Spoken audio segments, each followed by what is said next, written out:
Akashvani eight 90। मेरा नाम मयंक जसवाल है। मैं गुरु घासीदास विश्वविद्यालय बिलासपुर का छात्र हूँ। रेडियो केवल एक यंत्र नहीं, बल्कि हमारी भावनाओं का, संस्कृति और समाज का सशक्त माध्यम है। पिछले 90 वर्षों से लोगों को जोड़ने, समाचार पहुँचाने और मनोरंजन का काम कर रहा है। इसे हम सुबह से सुनते हैं। घर बैठे मनोरंजन के गीत और अनेकों जानकारियाँ मिलती हैं। शिक्षा के क्षेत्र में ज्ञान, विज्ञान के साथ किसानवाड़ी में खेती किसानी से जुड़ी हर समस्याओं का समाधान है। रेडियो गांव-गांव, गली-गली तक मनोरंजन और संचार पहुंचाता है। रेडियो बच्चे, युवा, बुढ़े सबका साथी है।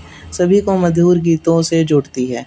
रेडियो से ज्ञान, विज्ञान की जानकारियाँ मिलती हैं। पहले मोबाइल, टीवी नहीं था, रेडियो ही मनोरंजन का साधन हुआ करता था। ये कार्यक्रम आज भी श्रोताओं के मन में बसे हुए हैं।